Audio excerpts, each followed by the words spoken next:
اعوذ باللہ من الشیطان الرجیم بسم اللہ الرحمن الرحیم۔ السلام علیکم ڈیئر اسٹوڈنٹس، اس نشست میں آپ کے ساتھ میں گفتگو کروں گا the major global legal traditions کے اوپر، جنہیں ہم فیملیز آف لاز بھی کہتے ہیں۔ تو بیٹا دنیا میں بنیادی طور پر 4 بڑے قانونی روایات ہیں، جن میں شامل ہیں آپ کے number 1 common law, civil law, socialist law and Islamic law. ساتھ ہی ساتھ انٹرنیشنل لا کا سسٹم اس کو کہا جا رہا ہے، یہ ایمرج ہو رہا ہے، اور اس میں یہ خصوصیت ہے کہ آنے والے دور میں پوری کی پوری دنیا میں ایک طرح کا ہی نظام رائج ہو جائے گا۔ لیگل ٹریڈیشن سے یہ مراد لیا جاتا ہے کہ دو لوگوں کے مختلف رویے ہیں کہ قانون کس طرح سے مارد وجود میں آتا ہے، اس کو کس طرح سے لاگو کرنا چاہیے، اور اس میں تبدیلی کرنے کے لیے کیا کیا طریقہ کار کو آزمانا چاہیے۔ ڈیفرنٹ جو لیگل فیملیز پائی جاتی ہیں، اس سے اس بات کا اظہار ہو جاتا ہے کہ مختلف ممالک جو کہ دنیا پر موجود ہیں، ان کی قانونی لحاظ سے تاریخ اور روایات مختلف قسم کی ہیں۔ جیسے مثال آپ لے سکتے ہیں انگلینڈ اور یونائٹڈ اسٹیٹس کی، ان کا لیگل سسٹم کئی اسپیکٹ میں آپس میں ڈفرینس رکھتا ہے،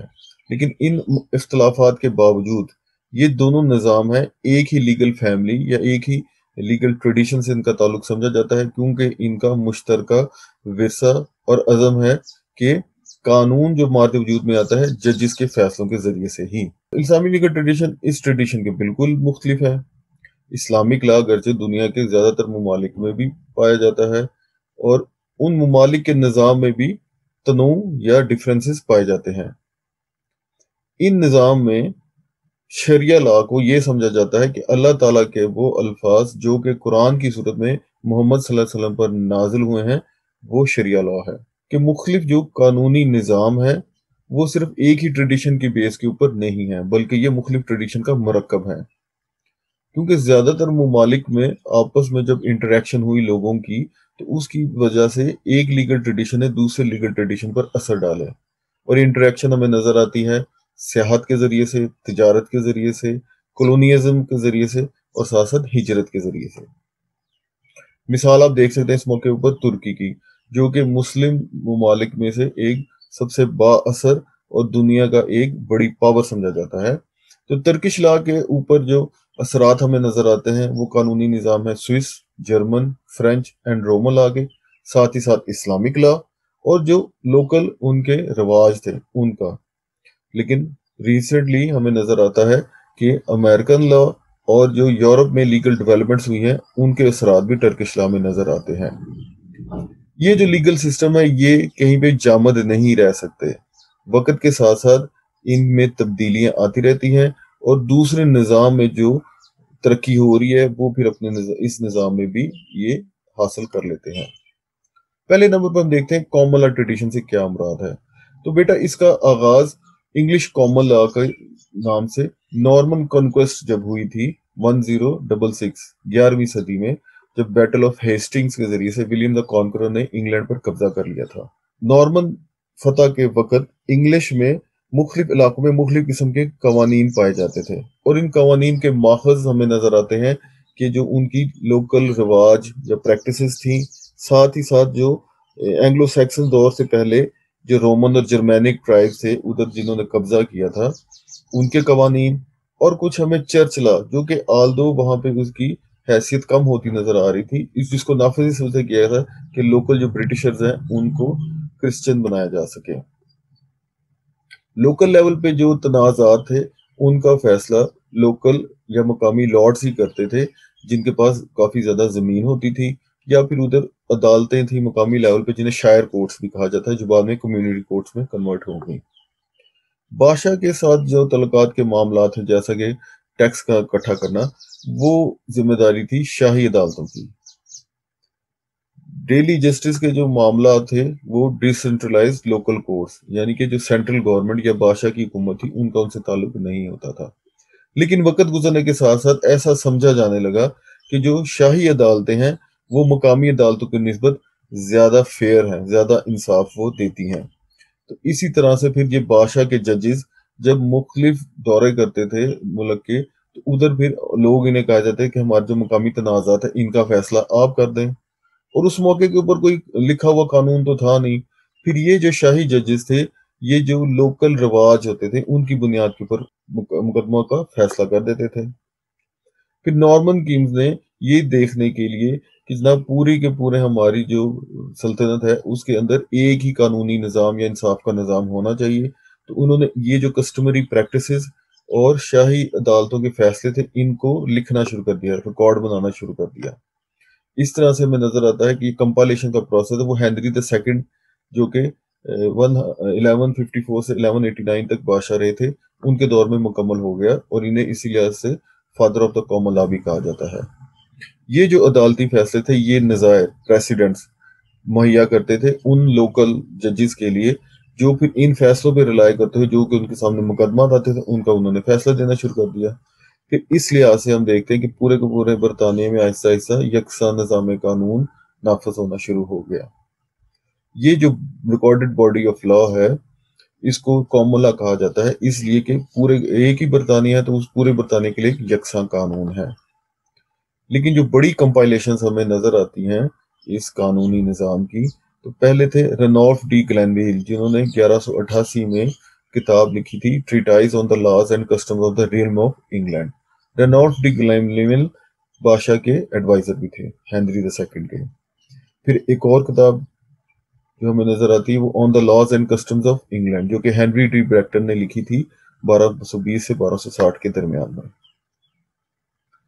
اب مثال اس سلسلے میں یہاں پہ دی جا سکتی ہے کہ جو پہلے جو لوکل عدالتیں تھیں وہ مختلف اپروچز کے ذریعے سے معاملات کو حل کرتی تھی، مثلا وراثت کے نظام کے متعلق ان کا ڈیفرنٹ رائے ہوتی تھی۔ جو اسٹیٹ ہے یعنی کہ ترکہ بچ جاتا ہے، جب بھی کوئی شخص مر جاتا ہے تو اس کو پھر وراثت یا تو اس کے بیٹوں کے درمیان میں تقسیم کر دی جاتی تھی، یا سب سے جو ینگ لڑکا ہوتا تھا اس کو دے دی جاتی تھی، یا کچھ حصہ جو تھا اس کی بیٹیوں کے لیے بھی مخصوص کر دیا جاتا تھا۔ جب کامن لا ججز آئے تو انہوں نے جو نارمن کے جو فاتحین تھے ان کا جو نظام تھا جسے پرائموجینیچر کہتے ہیں، جو سب سے بڑا بیٹا ہوگا مرنے والے شخص کا اس کے پاس ساری پراپرٹی چلی جائے گی۔ یہ پالیسی دوسرے بچوں کے لیے تو انفیئر تھی، لیکن اس سے کیا ہوا کہ ایک یقین اور ایک کلیئرٹی آ گئی اور یکساں ہو گیا، اور اسی بنیاد کے اوپر بہت زیادہ کم تنازعات پھر ہوتے تھے یہ وراثت کے اوپر عدالتوں میں، پھر اسی لیے کیسز نہیں آتے تھے۔ اور یا جو چھوٹے بیٹے ہوتے تھے ان کو ریلائز ہو جاتا تھا بہت ارلی سٹیج کے اوپر کہ ہم نے جو دنیا میں کما کر ہی اپنے نظام زندگی چلانا ہے۔ بیٹا اگر ہم بنیادی کوئی ایک فیچر یا کریکٹرسٹک قرار دے سکتے ہیں کامن لا سسٹم کا تو اسے ہم کہہ سکتے ہیں جج میڈ لا۔ قانون جو بنایا گیا ہے یہ ججز نے بنایا گیا ہے، کیونکہ ججز کے سامنے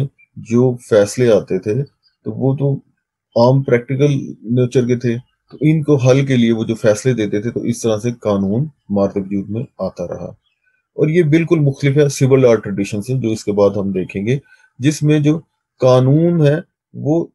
جو لیگل اسپیشلسٹ ہے جنہیں جورسٹ بھی کہا جاتا ہے وہ بناتے ہیں کوڈز کی شکل میں۔ تو ادھر ہے لیجسلیشن یا کوڈیفیکیشن کا پروسیس ہے، یہاں پہ جو کامن لا ٹریڈیشن ہے اس میں جج میڈ لا جنہیں پریسیڈنٹ بھی کہا جاتا ہے۔ تو اس لحاظ سے کہا جا سکتا ہے کہ جو کامن لا کا آغاز ہے وہ ایکسپیرینسز آف دا کمیونٹی جو کہ کسٹمز کی شکل میں، and decisions of the local ججز جو کہ ججز فیصلے دیتے تھے ان کی ایک پروڈکٹ ہے، یہ ان کے نتیجے میں آئے تھے۔ یہ ایسی صورت نہیں تھی کہ کوئی ہائر طبقہ لوکل ججز کے اوپر اپنے نظریات کو ٹھونس دے یا نافذ کرتے۔ اب جب کامن لا جج جب بھی کوئی فیصلہ کرتا تھا تو وہ پریسیڈنٹ بن جاتا تھا،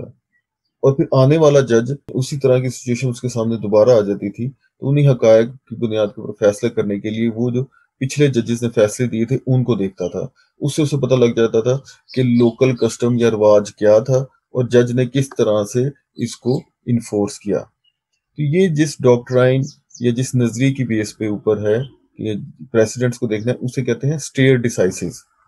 جس کا لغوی معنی ہے to stand by things decided, جو چیزیں پہلے ڈیسائیڈ ہو گئی ہیں تو ان کو ویسے ہی برقرار رکھا جائے۔ اسی بنیاد کے اوپر کہا جاتا ہے like cases are treated alike, ایک جیسے مقدمات کا ایک جیسا ہی فیصلہ ہونا چاہیے۔ اب پریسیڈنٹ کی یہ خصوصیت تھی کہ ججز کے جو فیصلے تھے وہ قانون کی بنیاد پر ہوتے تھے، ان کے پرسنل یا ذاتی رائے کے اوپر وہ فیصلے نہیں دیتے تھے۔ پریسیڈنٹس کو فالو کرنے سے یکسانیت اور پیشن گوئی کا عنصر آ گیا، عدالتی فیصلوں پہ، اور اس لحاظ سے دوسرے ججز جو تھے ان کے جو فیصلے تھے ان کو بھی عزت و تکریم بخشی گئی۔ اس طرح سے ججز کو کافی زیادہ اجازت مل جاتی تھی کہ دوسرے ججز کی بصیرت اور حکمت ہے ان کا وہ فائدہ اٹھائیں جب ان کو ویسے ہی پرابلمس فیس کرنا پڑے۔ ججنگ یا عدالتیں جو فیصلہ دیتی ہیں یہ ایک مکینیکل یا مشینی طریقہ کار نہیں ہے کہ خود بخود ہی ہو جائے، کہ ایک مشین ہے، اس مشین میں جو حقائق ہے کسی بھی مقدمے کے وہ ڈال دیے جائیں اور اس کا ایک بٹن دبا کے پھر آپ کو ایک فیصلہ مل جائے گا، کیونکہ ہر کیس کے حقائق مختلف ہوتے ہیں۔ تو ججز کو کئی بار جو پیچھے طے کیا گیا مقدمہ ہے اس کے ساتھ اس کو اختلاف شو کرنا پڑتا ہے، اس طرح سے فیصلہ بھی مختلف آ جاتا ہے۔ تو اس طرح سے ہم دیکھ سکتے ہیں کہ کامن لا کوئی اسٹیٹک نظام نہیں تھا، جامد نہیں تھا، بلکہ وقت کے ساتھ ساتھ اس میں تبدیلی آتی رہی ہے، متحرک اس کا ایک کریکٹر تھا۔ مثال آپ اس کی دیکھ سکتے ہیں کہ جب ایک مل اونر نے کسی فارمر سے اس کا غذائی اجناس لیے کہ میں تمہیں پیس کے اس کو دے دوں گا، لیکن اگر مقررہ وقت تک وہ پیس کر اسے وہ اجناس نہیں دے سکا، اس کو جرمانہ ہو سکتا ہے جسے ہم مانیٹری ڈیمیجز کہتے ہیں۔ جو فارمر کا نقصان ہوا ہے اسے پورا کرنے کے لیے وہ ازالہ کے لیے اسے رقم فراہم کرے۔ لیکن اگر دوسرا کیس آ جائے جس میں جو تمام کی تمام سڑکیں ہی ہیں خراب ہو چکی ہوئی تھی جس کی وجہ سے وقت پر وہ ڈیلیوری آف گرین نہ ہو سکی، تو اس صورت میں شاید مل اونر کے اوپر یہ جرمانہ نہ ہو۔ لیکن تیسرے کیس میں عدالت اس مل اونر کو جرمانہ دے سکتی ہے بجائے ایسی موسمیاتی تبدیلیوں کے نتیجے میں، کیونکہ وہ کہہ سکتی ہے مل اونر کو پتا تھا کہ طوفان آ سکتا ہے تو اس کو پہلے سے ہی اس کو اینٹیسپیٹ کر کے اپنے مقام کو اس سے پہلے مکمل کر دینا چاہیے تھا تاکہ تاخیر نہ ہو سکے۔ اس طرح سے آپ دیکھتے ہیں کہ مختلف فیصلوں میں مختلف طرح سے کامن لا فیصلہ دے سکتا ہے۔ بیٹا ایک جو اور اس کا امپورٹنٹ ایسپیکٹ ہے یا فیچر ہے اسے ہم ایڈورسیریل سسٹم آف جسٹس کہتے ہیں، اور ساتھ ہی ساتھ ادھر جیوری کو بھی مقدمات کے فیصلے میں شامل کیا گیا۔ بیٹا ایڈورسیریل نیچر سے یہ مراد ہے عدالت امپارشل ہے، تو اس نے فیصلہ تو غیر جانبدارانہ طور پر کرنا ہے، اور اس کے سامنے جو دو پارٹیز ہیں، پارٹیزنز آف دا کیس ہیں، ان کو پھر کھلی اجازت ہے کہ وہ شہادت پیش کر سکیں، دلائل پیش کر سکیں اپنے نقطہ نظر کے حق میں، اور مخالف نقطہ نظر کی جو شہادت ہے یا دلائل ہیں ان کو ریبٹ کر سکیں۔ تو اس طرح سے اب یہ نظام ہے جسٹس کا، وہ جو پارٹیز ٹو دا کیس ہے ان کے اوپر زیادہ ڈیپینڈ کرتے ہیں نہ کہ جج کے اوپر۔ لیکن یہ بالکل نظام مختلف ہے جسے ہم انکوزیٹوریل سسٹم آف جسٹس کہتے ہیں، جس میں قاضی کے پاس بہت زیادہ پاور ہے، شہادتیں یا آرگومنٹس پارٹیز پیش کرتی ہیں وہ اس کے اوپر لازمی نہیں ہے، بلکہ اس نے دیکھنا ہے کہ انصاف ہو۔ ایڈورسیریل میں فیصلہ کرنا ہے جس پارٹی کے پاس زیادہ شہادتیں ہیں یا زیادہ اس کے پاس دلائل ہیں اس کے حق میں، لیکن انکوزیٹوریل سسٹم ہے جو اسلامک لیگل سسٹم ہے، اس میں انصاف کرنا قاضی کی ذمہ داری ہے۔ کامن لا سسٹم ہے تو ایڈورسیریل پروسیڈنگز کے دوران میں بڑے ہی پرجوش طور پر جو وکیل ہیں وہ اپنے جو کلائنٹ ہے کے حق میں دلائل اور شہادتیں پیش کرتے ہیں، اور دوسرے جو مخالف پارٹی ہے اس کی شہادت یا گواہی کو وہ جرا کے دوران میں اس کی ویلیو کم کرنے یا ختم کرنے کی کوشش کی جاتی ہے۔ فوجداری مقدمہ ہے، اس میں دو پارٹیز ہیں، پروسیکیوشن جس نے الزام لگایا ہے ایک ملزم کے اوپر کہ اس نے یہ جرم کیا ہے، اور ملزم کی طرف سے ڈیفینس جس نے صفائی دینی ہے کہ جناب یہ میں نے جرم نہیں کیا، یا اگر یہ مجھ سے کام ہو گیا تو اس کی کیا جسٹیفیکیشن ہے۔ تو جو پارٹی گواہ کو پیش کرتی ہے تو وہ پھر ایگزامینیشن ان چیف کہلاتا ہے کہ وہ اس کی گواہی کو ریکارڈ کرتی ہے۔ مخالف پارٹی کے پاس حق ہے کہ وہ اس پر جرا کر کے اس میں خامیاں اس کی گواہی میں لے آئے یا پھر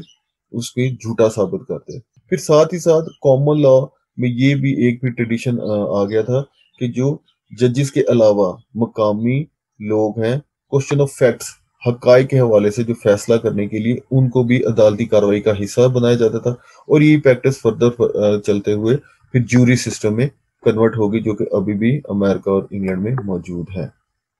بڑا کامن لا جو ٹریڈیشن ہے اس میں بہت زیادہ فوکس رکھا گیا ہے کہ جو شہری ہیں ان کی حقوق اور ان کی آزادیوں کو برقرار رکھا جائے، اس میں کسی قسم کی بھی کوئی رکاوٹ نہ ہے۔ تو اسی سلسلے میں جو برطانوی نظام میں سب سے